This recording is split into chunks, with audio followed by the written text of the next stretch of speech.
bocadinho destas coisas, não é o meu caso. Obrigado, Samuel, e obrigado ao grupo de louvor por nos servir domingo após domingo, por nos abençoar. Amém? Quantos conhecem os feitos do Marty McFly? 3 pessoas, 4 pessoas, 5 pessoas, 6 pessoas, 7. Ok. Quem é que nunca ouviu falar do Marty McFly? Pessoas muito novas ou pessoas muito velhas? Marty McFly é uma figura ficcional, é uma personagem de um filme. É uma personagem do filme Regresso ao Futuro, da saga Regresso ao Futuro, e é interpretada por Michael J. Fox. Afinal, conhecem o Marty McFly. Não estavam, lembrados. Não tinham assim tanta convivência com ele. Então, quais é que eram os grandes feitos, a grande capacidade que o Marty e o Dr. Brown, o Doc, tinham? Eles tinham a capacidade de viajar no tempo através de uma máquina que era um carro adaptado. Que carro é que era? Pronto. Então está lançado. Eu agora quero ver se vocês conhecem tanto do Evangelho como sabem do Regresso ao Futuro. Ok? Agora quero perceber se vocês conhecem tantos pormenores do texto bíblico como conhecem do Regresso ao Futuro.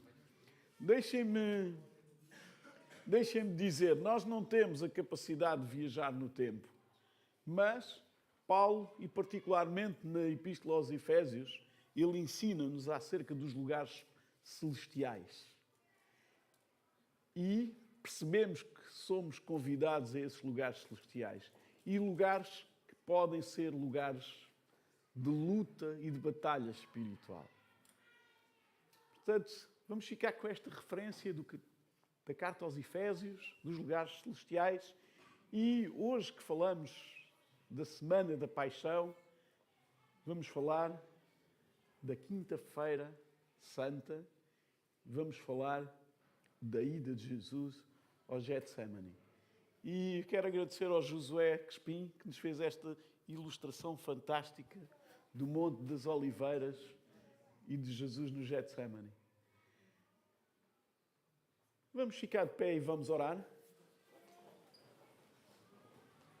Eu quero convidá-lo a orar nesta manhã, orar por si, por seu coração, para que o Senhor o faça receptivo à sua palavra, à sua mensagem, e quero convidá-lo a orar por mim também, para que o Senhor me use e me dê graça e que eu possa ser simplesmente um mensageiro e não um criativo. Está bem? Senhor, vamos a Ti no nome de Jesus, quebrantando o nosso coração, curvando a nossa cabeça perante Ti e dizendo, Senhor, que queremos aprender de Ti. Queremos aprender contigo, Mestre dos Mestres. E pedimos, Senhor, que cada palavra, cada pensamento possa ter o Teu selo, a Tua aprovação, a Tua direção e possa produzir aquilo para o qual foi criada, Pai. Oramos como igreja em nome de Jesus. Amém? Podem então ficar sentados. E quero de facto convidar-nos a abordar esta passagem de Jesus pelo Getsemane. Os textos base desta mensagem são Mateus 26, 36 a 46, Marcos 14, 32 a 44 e Lucas 22, 39 a 46, que é o texto que a irmã Sónia leu na abertura do culto. Ok? No final nós temos um resumo da mensagem que está impresso lá atrás e podem levar e provavelmente segunda ou terça-feira vão receber também no vosso e-mail. Ok? Mas hoje, em termos de texto, nós vamos usar o texto de Mateus.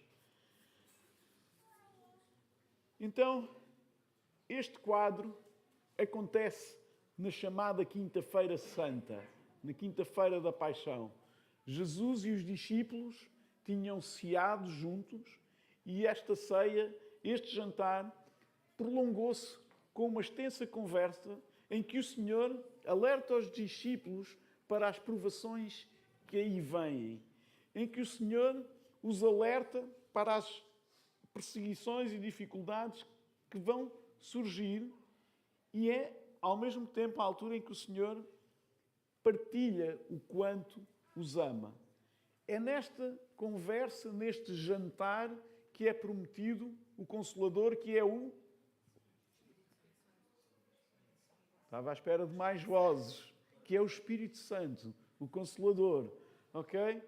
É neste jantar que o Senhor Jesus partilha a ilustração da videira verdadeira. Que Ele nos alerta para a necessidade de estarmos nele, de estarmos arraigados na videira, de estarmos firmes, enraizados. E é nesta conversa, nesta noite, que o Senhor Jesus nos dá o seu mandamento, que é que vos ameis uns aos outros, assim como eu vos amei. No capítulo 15 de João, no versículo 12. Ok? Às vezes temos a dizer, quando é que Jesus disse? Em que circunstâncias é que Jesus disse? Onde é que Jesus estava quando disse eu sou a videira verdadeira? É nesta conversa final, antes da caminhada para a cruz, que o Senhor diz, eu sou a videira verdadeira, permaneçam em mim, firmem-se em mim, agarrem-se a mim. E é também nesta noite que Ele dá esta instrução, que vos... Então onde é que estão os entusiastas do regresso ao futuro? São os mesmos entusiastas da palavra escrita do Evangelho, que vos ameis assim como eu vos amei. Certo? Então, todos estes ensinamentos, eles estão a ser transmitidos nesta noite, neste jantar, nesta ceia. O apóstolo João dedica 5 capítulos a descrever esta conversa, este momento. Os capítulos 13 a 17 passam-se nesta noite de quinta-feira.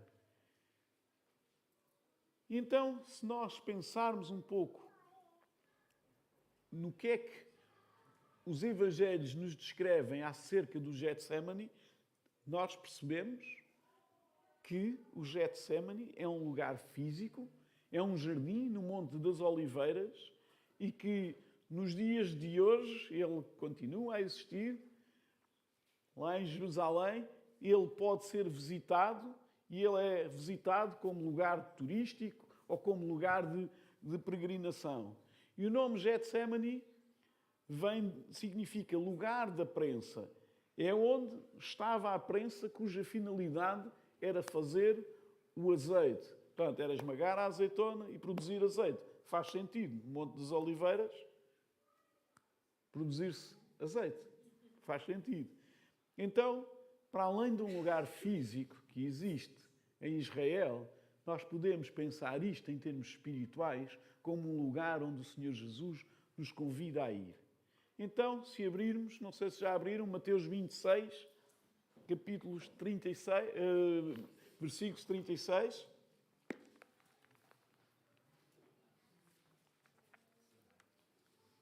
Mateus 26, 36. E vamos nos concentrar na descrição feita por Mateus.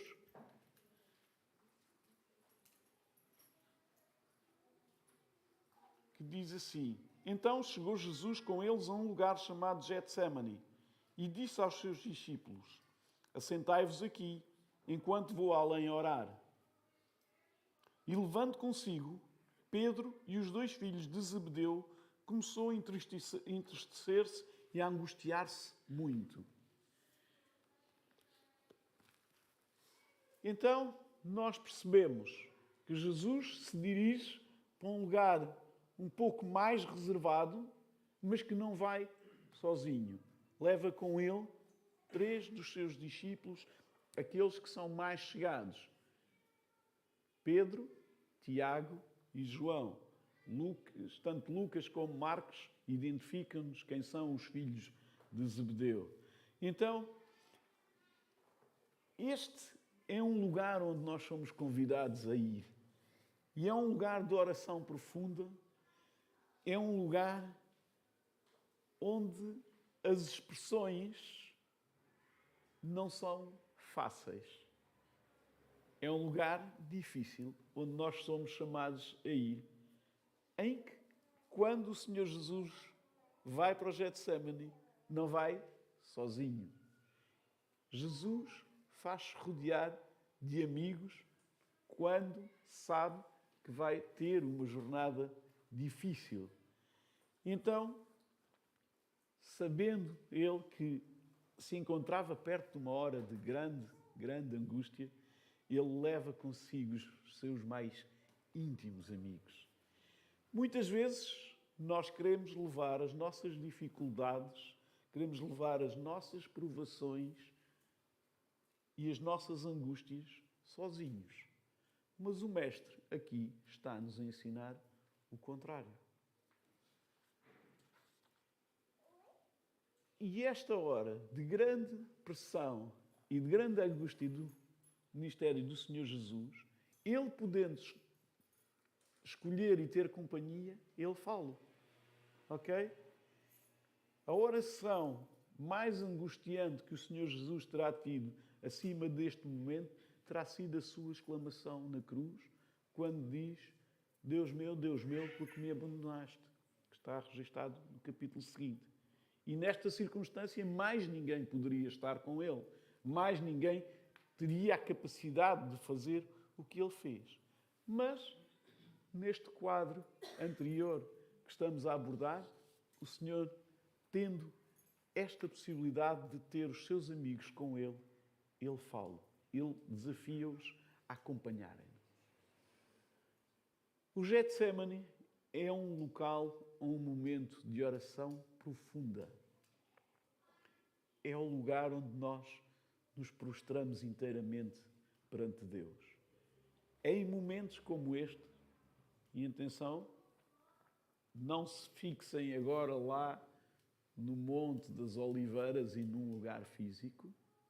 Isto pode ser a calma do nosso quarto, ou um local tranquilo que nós procuramos para orar e para estar com o Senhor, ou para estar em oração com algumas pessoas em quem nós confiamos, ou pode ser naquelas noites em que não pregamos olho.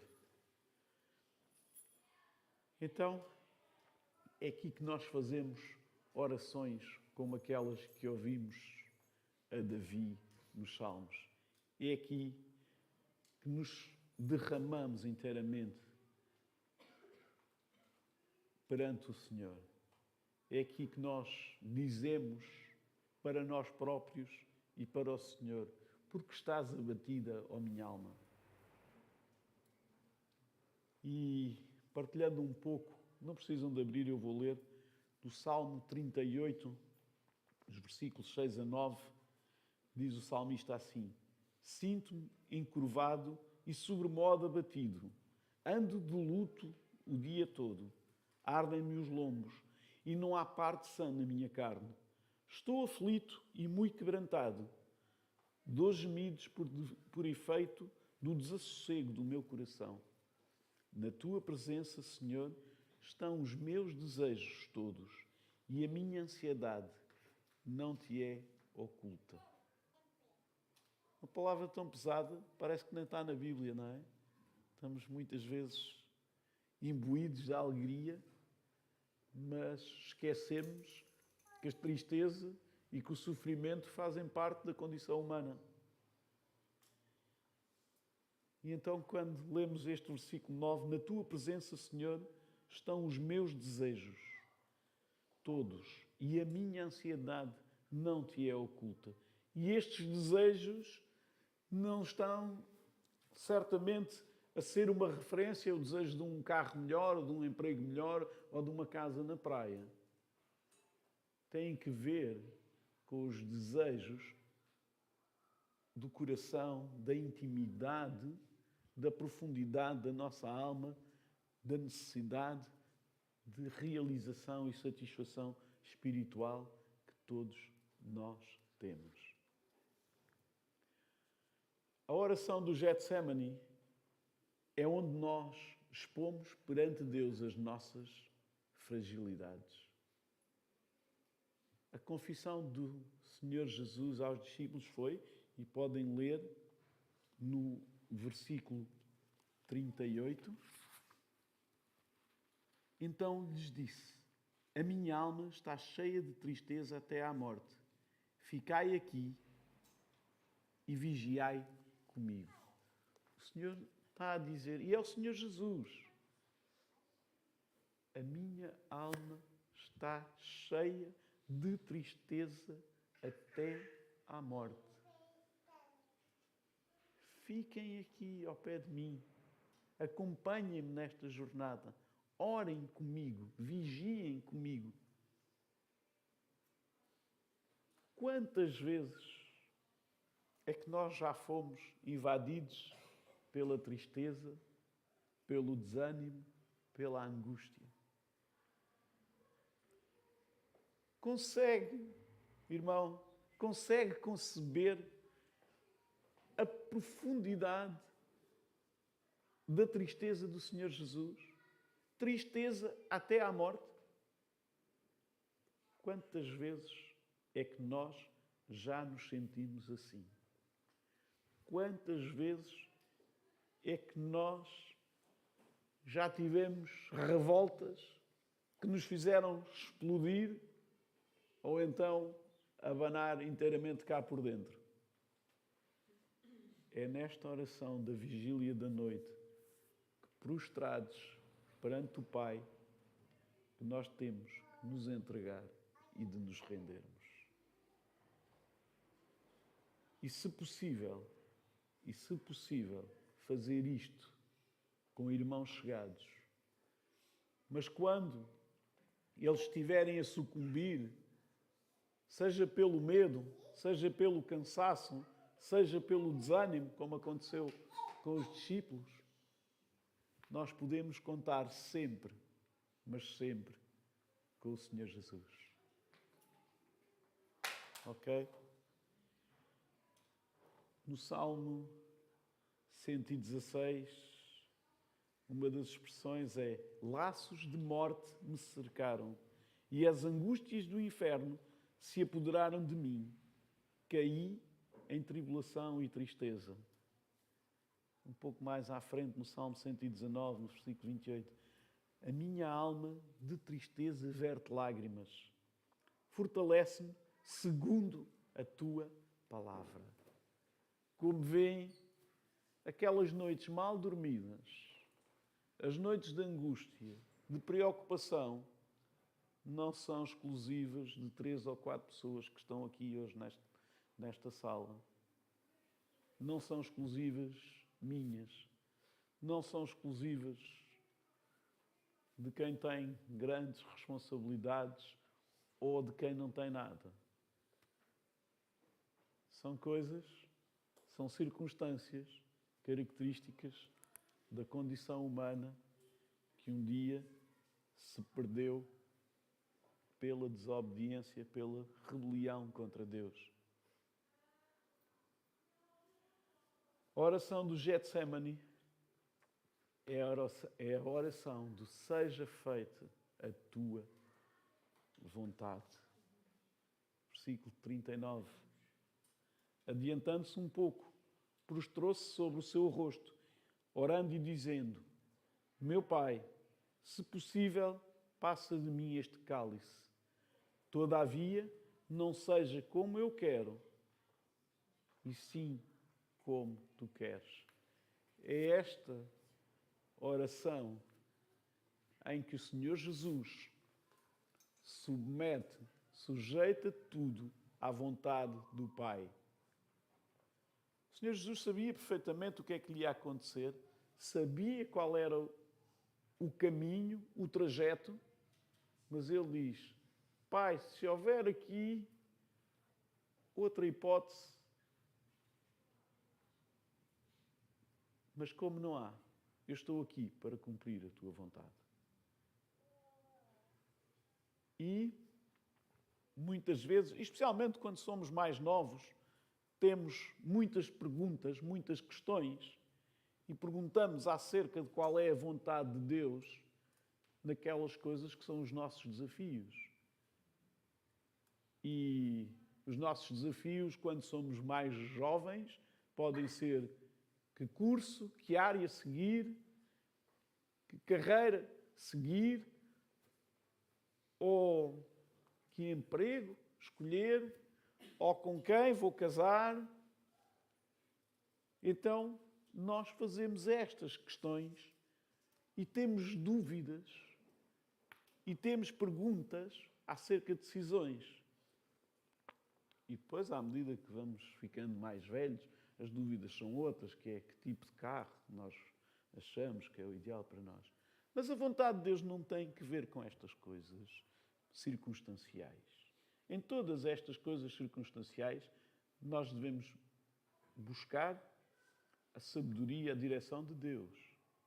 Mas, no que toca a fazer a vontade de Deus na nossa caminhada espiritual, vai surgir nos confrontos entre escolher entre duas coisas boas, entre decidir que queremos servir a Deus todos os dias da nossa vida, com todos os nossos dons, com todas as nossas capacidades. Vão-nos levantar questões sobre como é que devemos servir os mais pobres, os mais necessitados. E aqui nós começamos a ser pressionados nas nossas emoções, nos nossos valores, e aqui nós questionamos e somos questionados acerca da verdade e acerca de nos sermos fiéis e de nos mantermos fiéis à verdade, custe o que custar, venha o que vier, sejam as provações quais elas forem. Então, nós vamos ser confrontados muitas vezes e ser forçados a tomar decisões que não queríamos tomar, porque era melhor que alguém escolhesse por nós, era melhor que alguém decidisse por nós.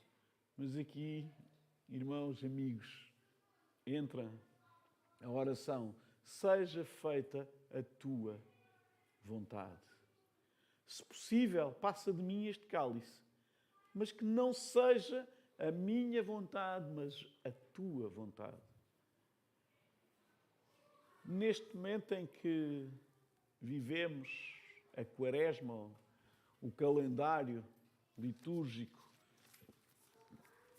refere-se a esta quadra como a Quaresma, período que medeia o Carnaval e a Páscoa, que neste momento em que nós passamos por aflições, mas em que também, e daí o propósito da Quaresma, que é relembrarmos as aflições e o sofrimento do Senhor Jesus.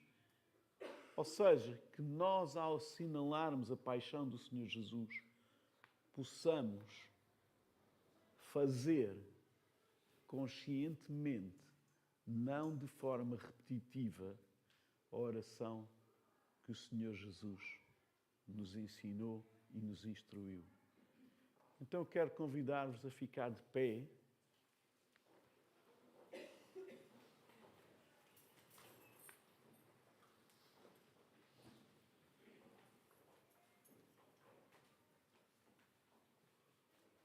E de uma forma breve, que nós nos lembremos e possamos dizer com a nossa boca aquela que é a oração que o Senhor nos transmitiu, que é: Pai nosso que estás no céu, santificado seja o teu nome, venha o teu reino, seja feita a tua vontade, assim na terra como no céu. Amém. Que a vontade dele possa imperar aqui nesta terra onde nós habitamos, onde nós vivemos a cada dia, e que isso comece nos nossos corações, nas nossas famílias, nas nossas casas, na nossa igreja, na nossa freguesia, no nosso concelho, no nosso país. Que a vontade do Senhor, que é boa, perfeita e agradável, seja sempre, mas sempre cumprida. E que nós possamos ser agentes deste reino, proclamando e vivendo essa vontade. Amém. Amém.